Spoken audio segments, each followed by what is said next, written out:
안녕하십니까. 평생 글을 쓰고 생각을 다듬으며 살아온 이어령입니다. 오늘 제 서재에 찾아온 여러분의 눈빛을 보니 무언가에 깊이 베인 듯한 통증이 느껴지는군요. 그 통증이 육체의 병 때문인가요? 아니면 통장 잔고 때문인가요? 제가 보기엔 그보다 더 깊은 곳, 바로 사람의 시선에 베인 상처인 듯 싶습니다. 살다 보면 참으로 견디기 힘든 순간이 있습니다. 내가 공들여 쌓아온 세월이 타인의 가벼운 비웃음 한마디에 무너져 내릴 때, 혹은 나보다 젊거나 권력을 쥔 이들이 나를 마치 철진한 옷가지처럼 취급할 때 말입니다. 특히 인생의 가을이라 불리는 50세, 60세에 접어든 분들이라면 그 쓸쓸함이 더 크겠지요. 평생을 가족을 위해, 사회를 위해 달렸는데 돌아오는 건 이제 당신이 뭘 안다고 그러느냐는 무시 섞인 눈초리뿐일 때 우리는 길을 잃은 아이처럼 막막해집니다. 제가 살아보니 알겠더군요. 인간은 빵만으로 사는 존재가 아니라 의미로 사는 존재입니다.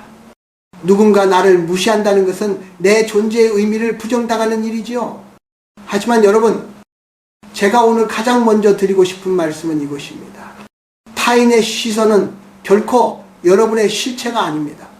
그것은 단지 그 사람의 눈에 비친 왜곡된 그림자일 뿐이지요.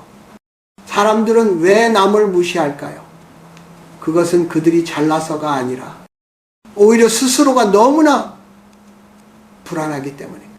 남을 발밑에 두어야만 자신이 높아졌다고 착각하는 가련한 본능 때문이지요. 제가 언어학적으로 보면 무시무시라는 말은 보지 않는다는 뜻입니다. 그들은 여러분의 진정한 가치를 보지 못하는 장님들입니다. 장님이 태양을 보지 못한다고 해서 태양의 뜨거움이 사라지던가요? 그런데 왜 우리는 그 장님들의 말 한마디에 잠을 설치고 가슴을 쥐어뜯을까요? 그것은 우리 마음속에 여전히 남에게 인정받고 싶다는 어린아이 같은 집착이 남아있기 때문입니다. 50세가 넘어서도 타인의 박수 갈채에 목을 맨다면 그 인생은 아직 자기 것이 아닙니다. 타인의 평가라는 감옥에 스스로를 가둔 죄수와 다를 바 없지요. 저는 평생 수많은 비판과 찬사를 동시에 받았습니다. 젊었을 때는 저를 시기하는 이들의 날, 선말들의 밤잠을 설친 적도 많았지요. 하지만 병상에 누워 생애 마지막 문턱을 넘나들어 보니 깨달았습니다. 나를 무시하던 이들의 비아냥도, 나를 지켜 세우던 이들의 환호성도 결국은 스쳐 지나가는 바람소리에 불과했다는 것을요. 여러분이 지금 느끼는 그 억울함, 그 비참함, 그것을 버리지 마십시오. 오히려 그 감정을 가만히 들여다보십시오. 그 고통은 여러분에게 아주 중요한 신호를 보내고 있습니다. 이제는 타인의 눈을 통해 나를 보지 말고 오직 나의 내면을 통해 나를 보라는 신호 말입니다. 오늘 저는 여러분에게 가장 강력한 복수의 방법을 알려드리려 합니다. 그것은 주먹을 휘두르는 것도 똑같이 욕설을 퍼붓는 것도 아닙니다. 그들을 단 한순간에 부끄럽게 만들고 그 기고만장한 고개를 숙이게 할 단 하나의 빛에, 그것은 여러분의 인생을 하나의 예술작품으로 완성하는 일입니다. 자, 이제 긴장을 푸십시오. 이 늙은 학자가 평생을 바쳐 깨달은 무시를 환희로 바꾸는 지혜를 하나씩 풀어보겠습니다.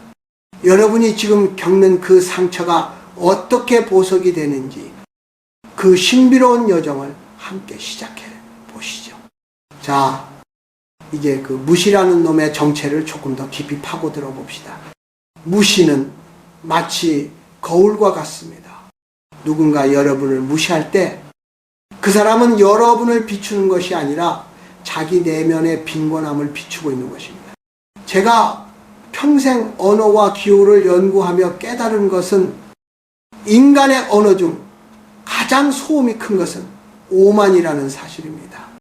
속이 텅 빈 깡통일수록 불러갈 때 소리가 요란하듯 내면이 실하지 못한 사람일수록 타인을 깎아내려 자신의 존재감을 확인하려 듭니다. 그들은 타인을 무시함으로써 잠시나마 자신이 우월하다는 착각의 마약을 들이킵니다. 그러니 누군가 여러분에게 차가운 눈빛을 던지거나 무례한 말을 내뱉는다면 화를 내기에 앞서 이렇게 생각하십시오. 아, 저 사람의 영혼이 지금 몹시 굶주려 있구나. 스스로를 증명할 길이 없어 남을 짓밟는 가련한 짓을 하고 있구나. 이것은 정신 승리가 아닙니다. 우주의 에너지 법칙이자 인간 심리의 실체입니다.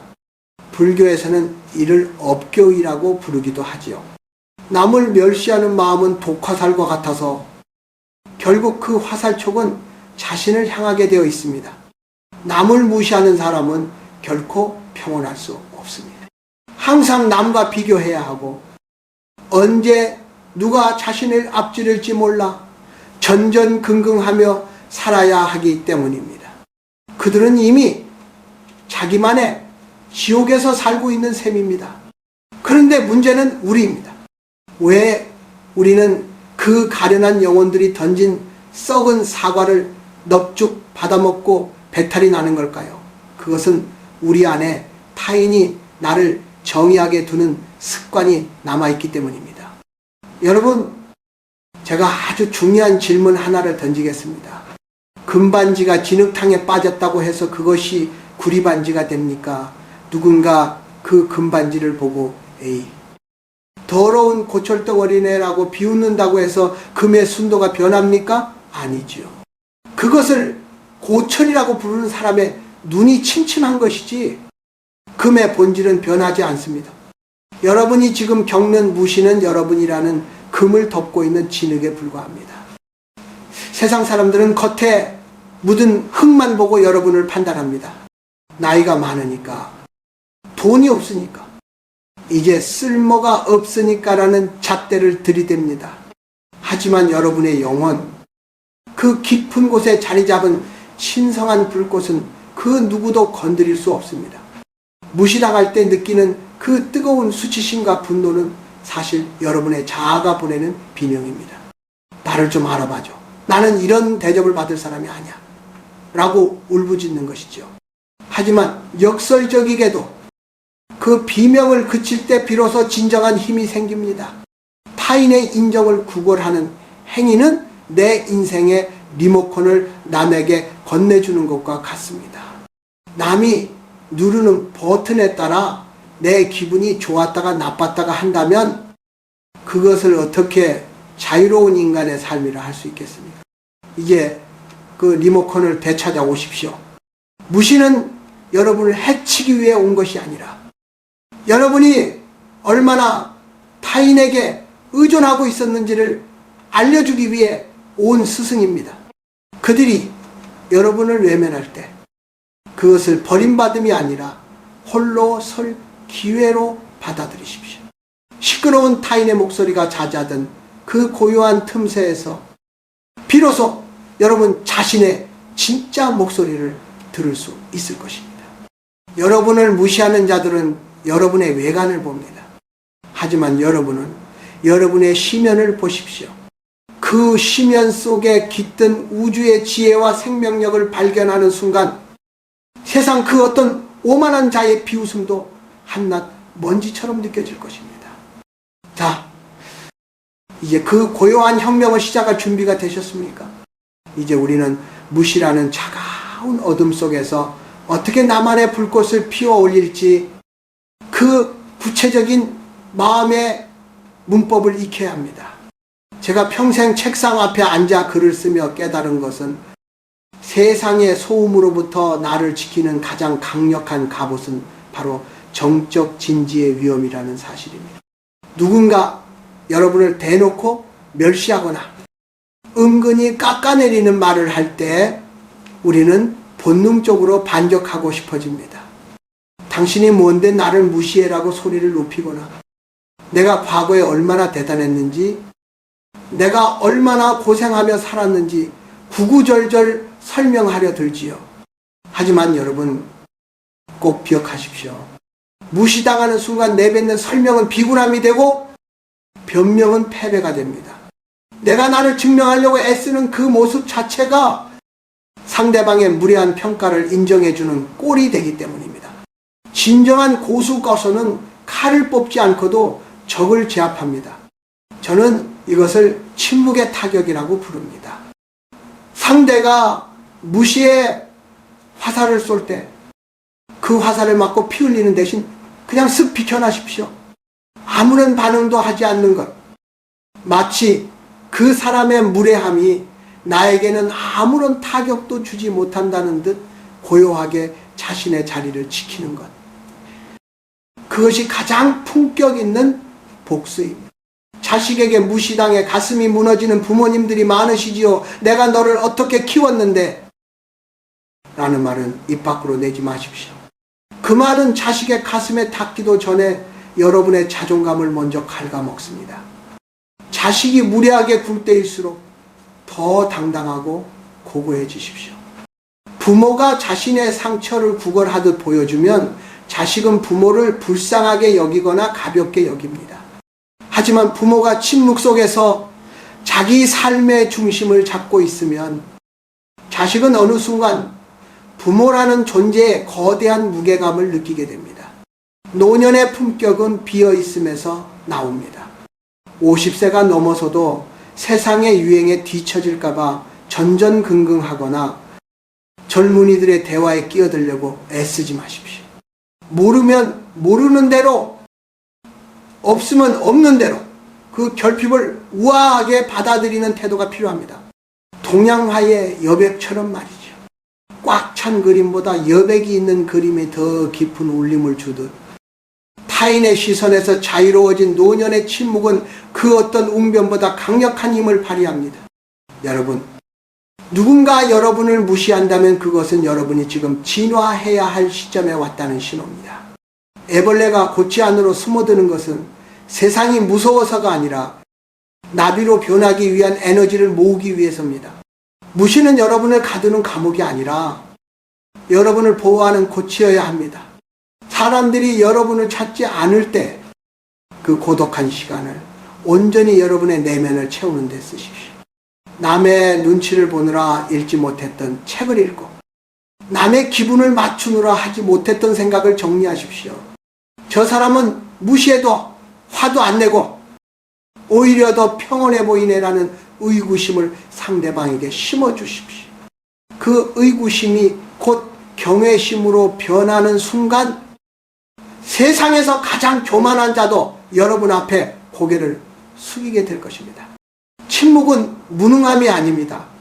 그것은 세상의 모든 소리를 삼키고 내면의 진실만을 남기는 가장 지적인 저항입니다. 이제 그 위험 있는 침묵으로 여러분의 영혼을 무장하십시오. 이제 우리는 무시의 어둠을 뚫고 나와 세상이 감히 범접할 수 없는 내면의 빛을 발하는 구체적인 실천에 대해 이야기해야 합니다. 제가 여러분께 드리는 단 하나의 비책은 바로 자명등용, 즉 스스로를 밝히는 일입니다. 타인이 나를 비추는 등불을 꺼버렸다면 내 안에서 스스로 타오르는 태양이 되어야 합니다. 사람들이 여러분을 무시할 때 여러분이 해야 할 단 한 가지 일은 그들과 싸우는 것이 아니라 여러분의 격거를 높이는 것입니다. 50세 이후의 격은 사회적 지위나 명품 옷에서 나오지 않습니다. 그것은 자기 분야에 대한 깊은 통찰 혹은 삶을 대하는 정갈한 태도에서 나옵니다.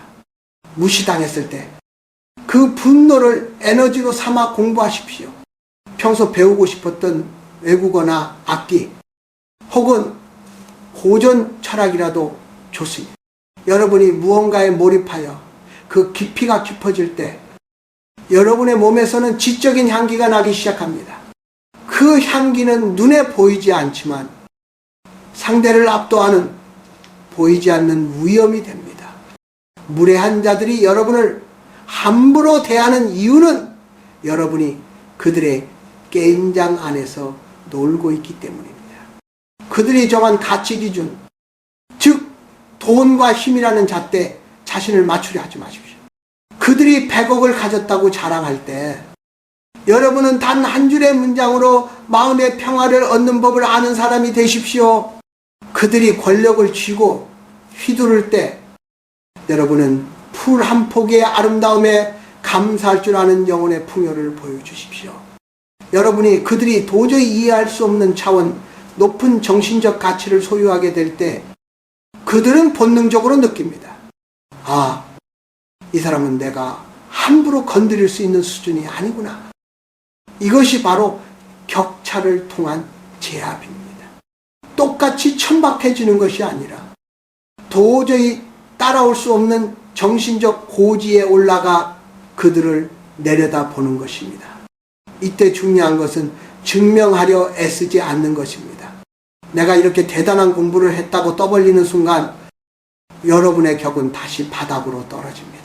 진정한 보석은 어둠 속에서도 스스로 빛을 발하며 그 빛은 요란하지 않습니다. 또한 여러분의 일상을 정돈하십시오. 무시당하는 사람들의 공통점 중 하나는 스스로를 함부로 대한다는 것입니다. 옷차림을 단정히 하고 식사를 정성껏 차려 먹으며 거주하는 공간을 맑게 닦으십시오. 자신을 귀하게 여기는 사람에게는 함부로 침을 뱉지 못하는 법입니다. 타인이 여러분을 무시하는 것은 어쩌면 여러분이 먼저 자신을 무시하고 방치했기 때문일지도 모릅니다. 오늘부터 스스로를 왕의 귀빈처럼 대하십시오. 상대가 여러분에게 무례한 언사를 내뱉을 때 그저 온화하게 미소 지으며 눈을 똑바로 맞추십시오. 그리고 속으로 이렇게 읊조리십시오. 그 말은 당신의 것이니 다시 당신에게로 돌아갈 것입니다. 여러분이 그 독이 든 선물을 받지 않으면 그 독은 결국 보낸 이의 주머니 안에서 터지게 되어 있습니다. 복수는 칼로 하는 것이 아닙니다. 복수는 내가 그들보다 훨씬 더 행복하고 풍요로운 영혼을 가졌음을 증명하는 삶 그 자체로 하는 것입니다.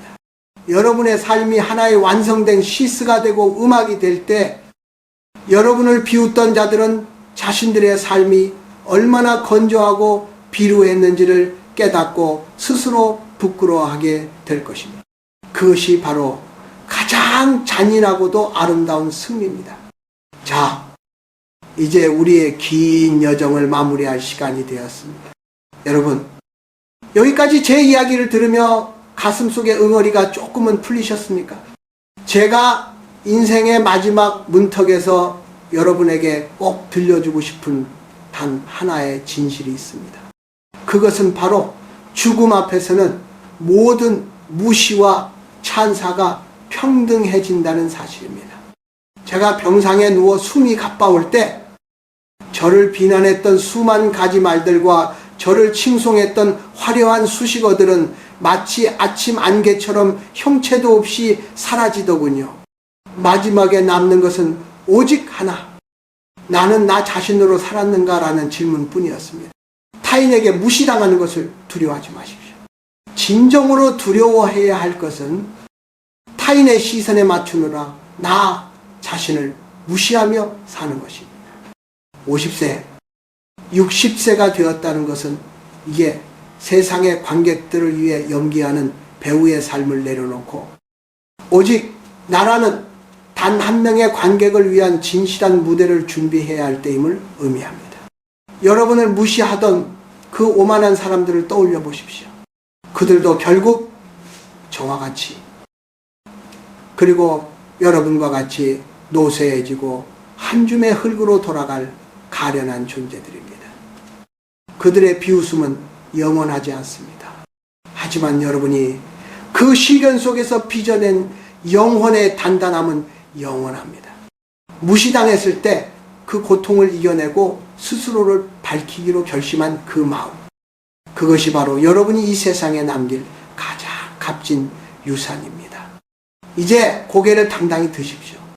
어깨에 쌓인 세상의 먼지를 툭툭 털어내십시오.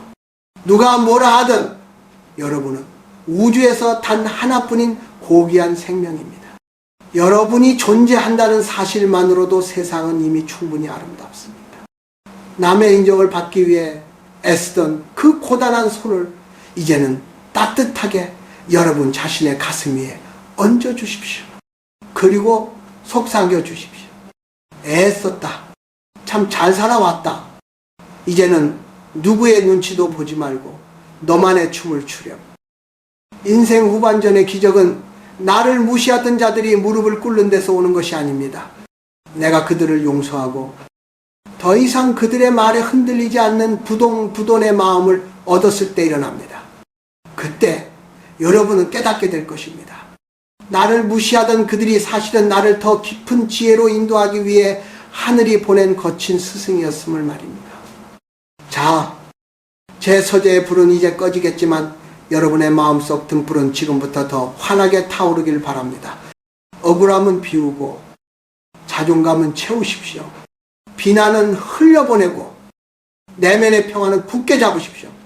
여러분이 스스로를 귀하게 여길 때 온 우주가 여러분을 귀하게 여길 것입니다. 그동안 제 긴 이야기를 경청해 주셔서 감사합니다. 여러분의 남은 생애가 노을처럼 붉고 아름답게 타오르길 저 이 어령이 진심을 다해 기원하겠습니다. 부디 평안하십시오. 그리고 당당히 살아가십시오. 고맙습니다.